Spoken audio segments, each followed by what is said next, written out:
How did you almost die? Story 1.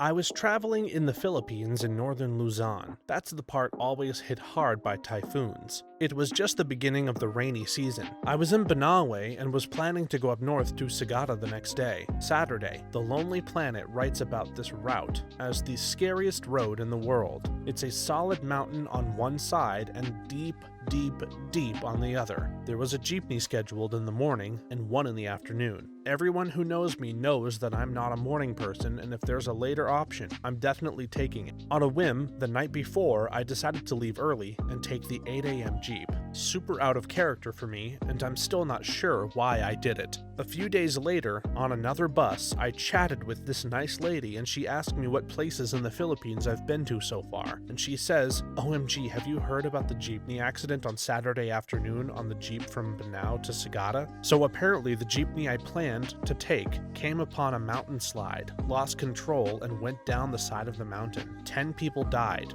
No one survived. Speaking of the Philippines, I visited a good friend from Tondo. The place was infamous for violence in the 19th century, but it's not as chaotic as it is now. But that doesn't mean it's a completely peaceful place either. I was drunk, but remembered I had classes first thing in the morning, and it was getting pretty late. My friend's parents were unsure what to tell me, but they were telling me to just stay the night. I did, and then tomorrow I found out there was a giant riot outside the house that I managed to sleep through. 3 got stabbed and 23 were injured. I'm just annoyed that I wasn't awake to watch it. I remember heading to Sagada on the bus, and it had been raining pretty bad the week before. We were coming around a bend and I could see the ground had washed away underneath the road on the other side of the valley. Just concrete holding it together. Lucky it was on the other side of the valley. Yeah, we drove over it. There are parts of the world where nature is practically telling you not to live there. Story 2.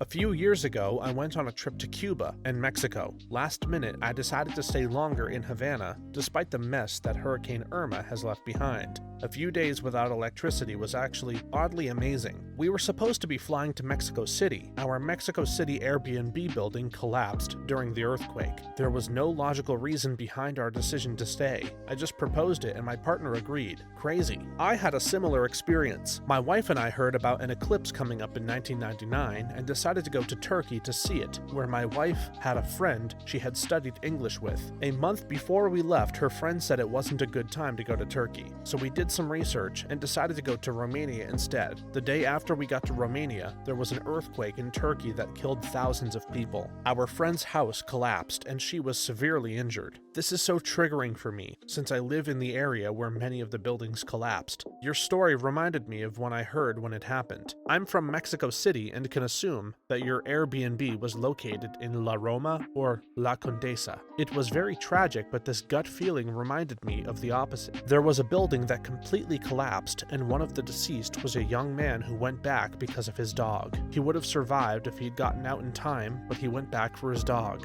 His dog was already outside. It ran away scared, but survived. He didn't. I'm glad you're okay. Earthquakes in Mexico are absolutely brutal. Story 3.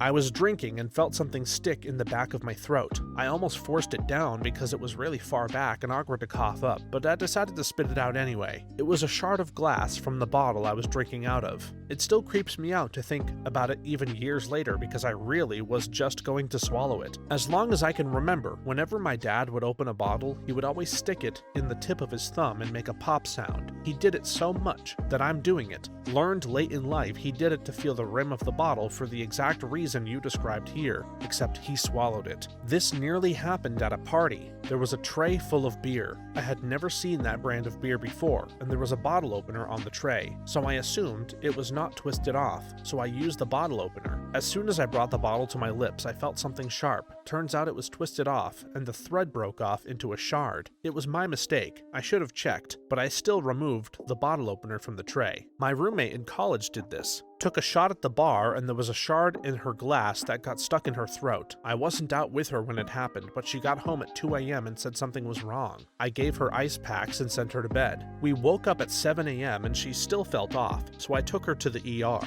and the shard was almost 2 inches long and an inch from her corroded. She got emergency surgery and was totally fine, but that whole experience has made me extra careful about drinks at the bar. Story 4.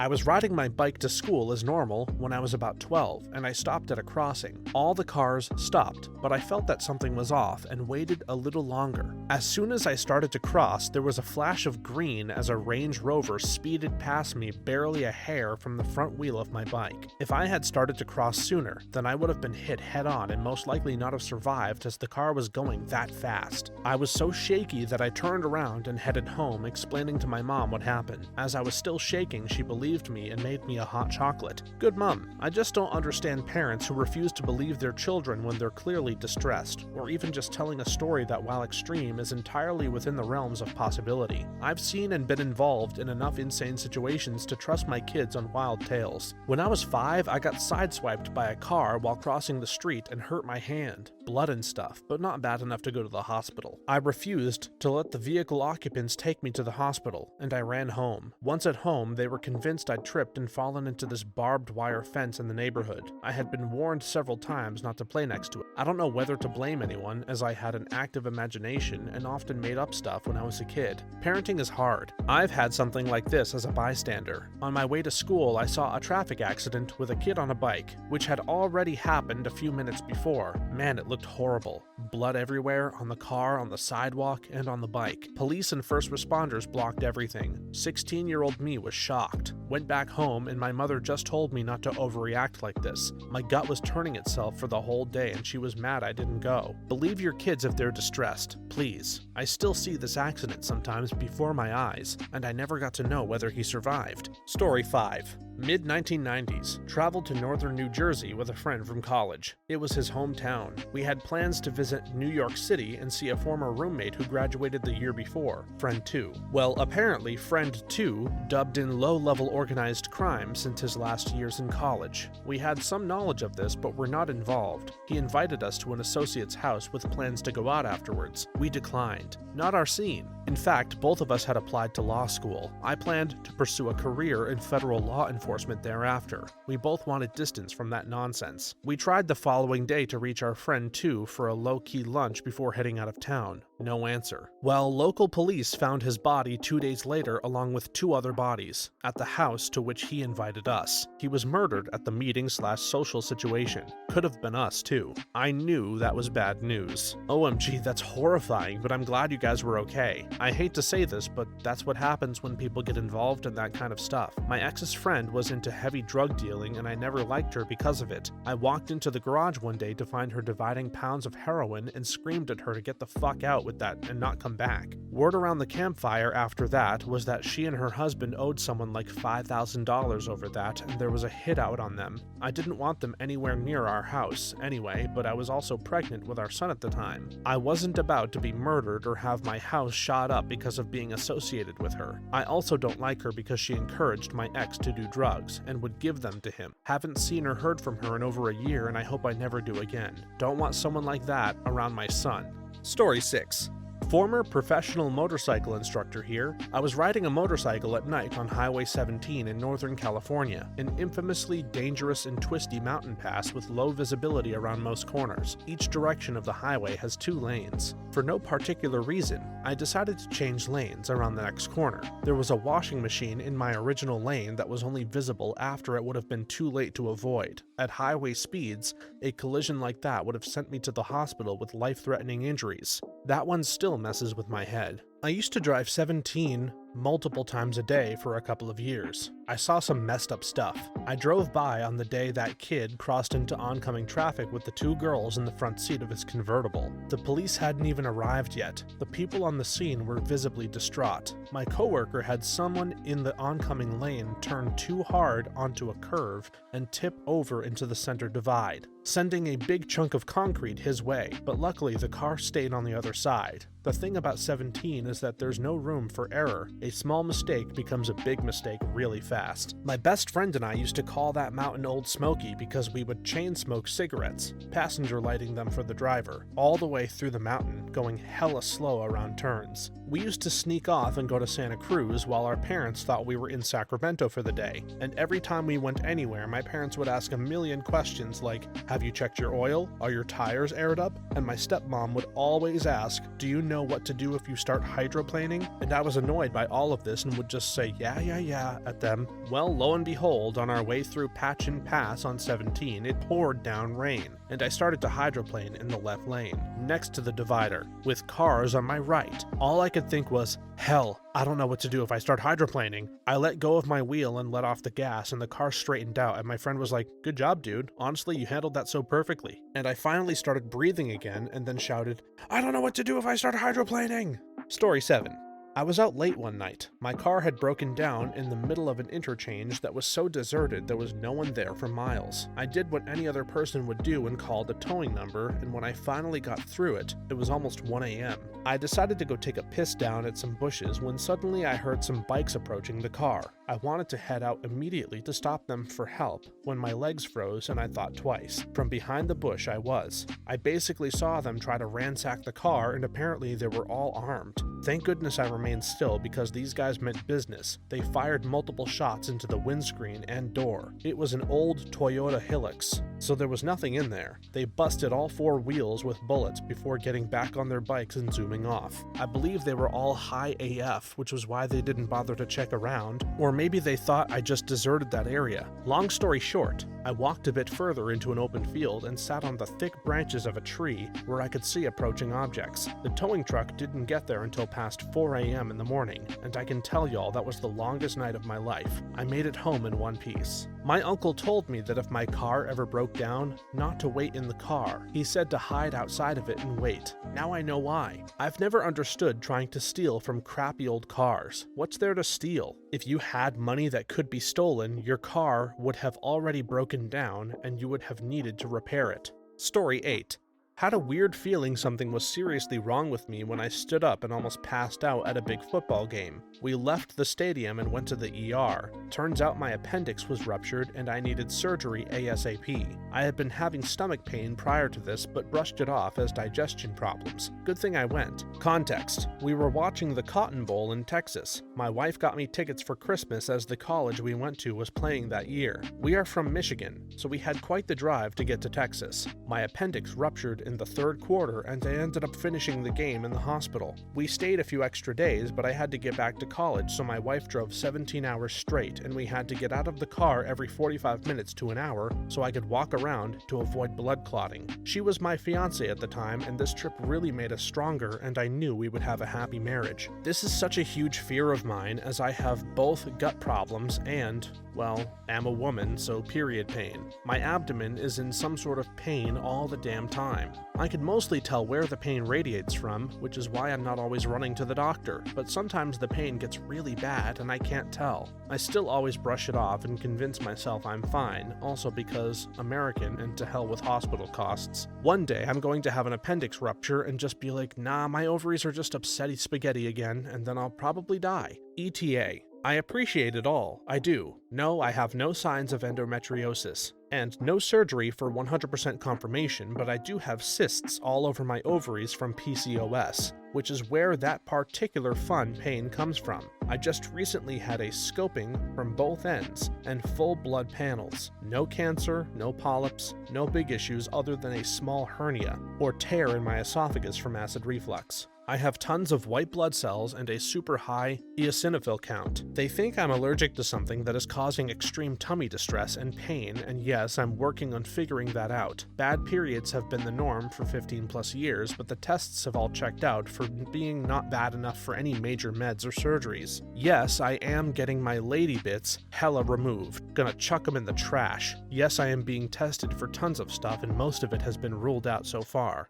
As my current doctor says, sometimes the body is just an asshole. As a joke, he's definitely trying to help me, but there is a chance my body is just being a prick. My appendix ruptured when I was 14. I had what we thought was a bad stomach flu for 3 days. I should have known something was up because I usually have bad diarrhea with intestinal bugs, but this time I was vomiting uncontrollably and I was constipated. I got up in the middle of the night of the 3rd day to go to the bathroom and throw up, and I collapsed in the hallway from the pain. Luckily, my dad is a doctor, so he did the rebound tenderness test on me, which hurt like hell. Then he took me to the ER. We found out it burst. Got it taken out, and I was in the hospital with sepsis for a week. Luckily, knowing the rebound test helped me save a coworker 18 years later. He started complaining of really bad pain in his right side, so I told him to push on his left and let go quickly. He nearly collapsed in pain, so I told him to go to our supervisor and say that he needed to get to the hospital ASAP. He did, and luckily they caught it before it burst. At least there was a silver lining to all of that. Story 9.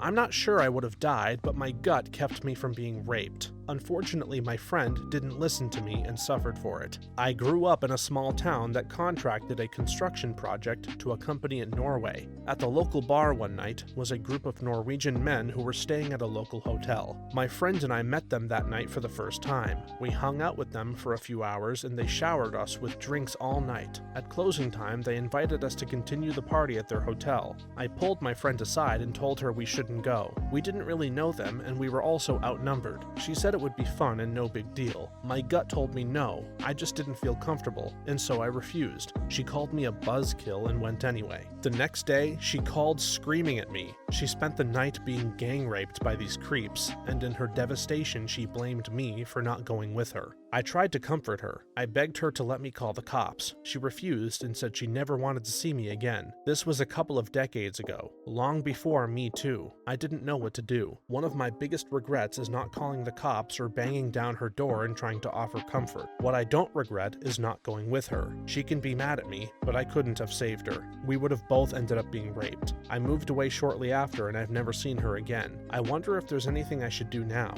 I just don't know what that would be. She was dead set on blaming me, but I tried to tell her it wasn't safe. I really did. Similar story here. When I was 18, my best friend came over to my house on New Year's Eve with her new boyfriend she had just met. She wanted me to meet him. She said they were going to a hotel party down the street. There were always parties at this hotel, and she begged me to come with her, saying he had a hot friend she wanted me to meet. Something was off about this guy, and I didn't go. I was 18 with nothing to do on New Year's Eve, but didn't go because of my gut. Turns out it was only those two dudes in the hotel room. They drugged her, raped her, and beat her, stole her car with her in it, drove her and the car to New York City, and ditched her in the ghetto to die. The only way she survived was that she managed to crawl out of wherever they left her to flag an ambulance down and take her to the hospital where she almost died. She was never the same from that point on. She had to be admitted to mental health facilities a few times, had psychotic breaks with me in the car while she was driving, hallucinations, and so on. I had so much guilt that I didn't try to stop her from going because I knew the guy was in trouble. I know there's no convincing an 18-year-old who wanted to party, but I really felt like it was my fault for all that happened to her. We are much older now and she has come a long way, and is in a much healthier state. Stories like this are why I never let my friends leave with strangers if I was out with them. When I was 17, I went with my friend to a guy's house and it was just us and 4 random teenage boys I'd never met before. She was mad because I lost my virginity before her, so when she went upstairs with 3 of them and I heard giggling and she ignored me for half an hour, I walked home. The 4th guy offered me a ride because I didn't have a phone, but it was only a mile, so I passed, considering he was still a stranger. She left a voicemail on my parents' home phone the next day, very clearly hungover from something. In the end, we both lost our virginity to rape at 17.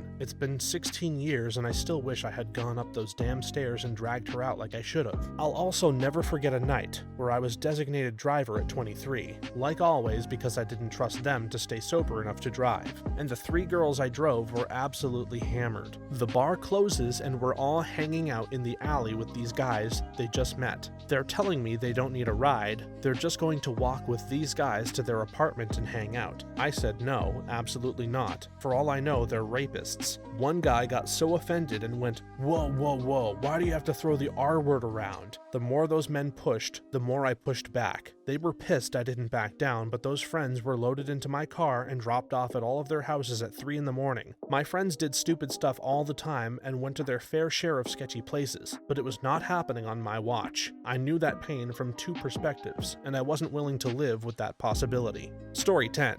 While fishing on a large lake in Canada, we were a little more than halfway across when the wind really started picking up a storm. I had the choice to turn back or head to an island with a bay. I decided to head for the bay, and just as we reached the calmer water, we looked behind us and the storm had gotten worse. We were in an aluminum boat, and if we had chosen to head back, 3 of us would have drowned. No doubt in my mind. We were already taking on water and were completely drenched when we beached on the island. Once the storm abated, we made the journey back, and it still took 4 hours in high wind for a normal half-hour boat trip. Warming up in the truck was the best feeling in the world after that. When I was 12 years old, I went to stay back in my hometown. We had moved to a town 3 hours away with a friend and his family. They rented canoes and we trailed them to a spot in the Cedar River. We were going to put these canoes in and float back into town and get off the river before the multiple low-head dams that are in downtown Charles City, Iowa. This was in 1993, the year of the massive floods. Other rivers were already out of their banks across the Midwest. The Cedar River had been less affected, but on this day it was flowing by at an alarming rate. I had broken my arm a couple of weeks prior and was in a cast. As they prepared to launch these canoes, I began to protest. I didn't want to get in the river. A guy who was camping nearby approached and asked what we were doing.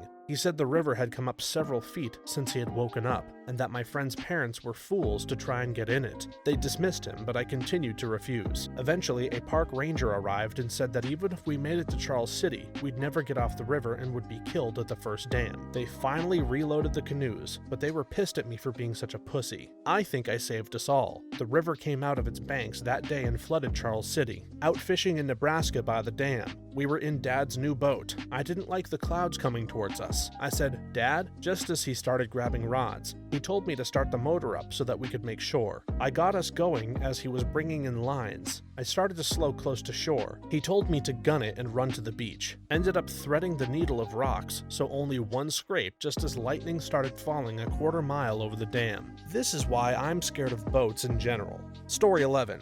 I was 22 years old, backpacking through Patagonia for 6 months, camping wherever I could. One day, I was fishing by the lake with my camp already set down for the night, save for starting the fire. I kept hearing rustling some 30 meters behind me in the tree line, so I stared for a while, hoping to see a deer or something. Next thing I know, I'm staring down a puma right in the eyes. I started to get up to get ready to take a sprint, but right as I was standing up, I remembered I was warned against this. So instead, I grabbed some rocks from the ground and started throwing rocks and shouting and throwing my arms up in the air until it left me alone. That night, I stayed up late next to the fire and then went to try to sleep, scared as hell. That was my only encounter with wildlife in the whole trip, save for birds and stuff. I used to live in a gravel pit, which was employee housing where I worked with trailers and tents and cabins. I took my puppy out at 3 a.m. to go pee, which was common, and had a weird feeling and looked a little ways across the pit and saw a cougar staring at us. I picked up my little puppy, who was probably mid-pee, and went inside our trailer so fast. I heard it walking around our trailer after. I've never been so scared. My brother and I were fly fishing in a small stream in a large meadow near Yellowstone, both in our 20s. We found some fish we could see that just weren't biting. My brother went up the stream a bit, near a tree in the middle of this knee-high golden grass meadow. I could see him as he walked to the tree. Then I saw him as he ran back towards me through the knee-high grass. He got to me and said, "We have to leave." Out by that tree I came across a deer carcass and mountain lion cubs on it. I haven't seen the mom. We left. That's a nope for me. Story 12. In 2019, the Gilroy Garlic Festival had an attempted mass shooting. A kid came walking through the trees and fence line with an AK-47 drum mag attached and 2 extended clips on his hip. Where he entered the park was roughly 20 feet away from the booth I was working. The guy was so close to us when he first entered that we didn't see a gun first. We heard the click of him shoving the drum mag in and cocking it. I and 4 other friends were in this booth, and I heard the click sound at the same time my buddy notices the gun. In what is to this day the most quick reaction of my life, we looked at each other and tackled our friends out of their chairs. And my buddy, the glorious genius bastard, realized There was no way for us to get up and out without being in the line of fire, so he grabbed the girls and told them to crawl on their stomachs to the woods 10 or so feet away from us. The instant he told them that, me and him and our buddy all kind of understood together it was one of those make a move or die situations, so the second the girls started crawling, we took that pop-up tent that was above us and tipped it over so that it gave us slight cover to run away, which we immediately did as fast as we could. I took no bullets, but absolutely felt them flying past us, hear them hitting stuff. My boy, who got the girls to crawl away, took a ricochet to the butt, and my other buddy broke his ankle running away. But F me if those 30 seconds weren't the quickest thinking we all had ever done in our life. Later, speaking on it, we realized that none of us mentioned flipping the tent or running. We hadn't discussed anything, we just knew in our guts what to do. The collaborative human instinct at that moment, grabbing the tent, is very crazy to think about. Amazing how our brains work. Story 13. When I was 18, I left for some missions group thing for my gap year. This took place on an island in Central America. Earlier that night, everyone had been swimming off the dock, but I didn't want to because of the jellyfish. As this is a group of guys fresh out of high school, this decision earned me the title of huge pussy. Later that night, I went back down to the docks just thinking about stuff because I wanted to be alone. Obviously, I creeped out of the house without telling anyone. I see the water and think, while no one is around to judge me, I should just get over my fear, quit being a pussy, and jump in the water. But for some reason, I hesitate and shine my flashlight on the spot I want to jump to. There's this weird, clear, worm-looking thing I've never seen before. It's not exactly swimming, it's like twitching erratically and gently moving with the water. I'm wondering what the hell it is when I look around more and see a box jellyfish with a missing tentacle, and the tentacles look exactly like the worm. The box jellies there weren't like the kinds in Australia where you get hit and you're dead, but these were apparently bad enough to send you into shock with the pain. And if I had been in the water with no one else around to find me, there was a very good chance I would have drowned if I had just jumped in without checking. My mother once picked up a live cone snail, the kind that shoots a paralyzing dart to catch fish, and is very dangerous to humans, on a beach in Southeast Asia. It did not like being picked up and stuck out its death tentacle feeling around for a target. I screamed at her to throw it, and she instantly reacted, which was good because this was not the sort of place where medical help would have been quickly available. This reminds me of a scout trip from 25 years ago. We were kayaking in the Florida Keys out around the mangrove swamps. Well, one of my fellow scouts decided to roll his kayak. It failed disastrously. He fell out, the kayak slammed into a mangrove, and promptly stirred up some Medusa jellyfish. They have a mild sting. While he was trying to get his kayak right and everything, he kept hitting the tree. While the Medusa swam up his shorts, he wasn't in swim trunks, basically board shorts, wide legs and no netting, so he was freeballing. Needless to say, he got stung on his stinger and didn't live it down for a while. Story 14. Me and two friends were on MDMA and pretty drunk. It was common for us to walk home drunk from downtown. While walking, we walked past a house about 2 blocks away from the house we all rented together. There were about 6 guys hanging out on the stoops of this house. They wanted to talk, and my drunk/high friends were all too happy to stop and talk with these guys. After a few minutes of talking, they invited us in for a few extra beers. I had a bad feeling about them, so I didn't want to go inside, but my 2 friends wanted to go on for a while. I convinced my friends that we should go home and get my weed to smoke. After getting home, being high, they mostly forgot and were easily convinced to not venture back out just to smoke these random guys out. We found out 2 days later that 2 guys got invited into that same house and were robbed, assaulted, and beaten to death by those 6 guys. There's not a doubt in my mind that that was exactly what awaited us inside that house. They saw 3 drunken high guys and figured easy pickings. But being guys in a relatively safe city, we just didn't have the fear we should have about walking into a random house, especially so close to home. It's always mind-boggling to me how a group of 5 or 6 people get on the same page to do such a heinous crime. Thanks for watching until the end. If you have a similar story to these that you would like to share with us, please leave it in the comments below. If you enjoyed this video, please leave us a like and subscribe. For more videos like this one right now, please stop by our channel. Thanks again, and see you next time.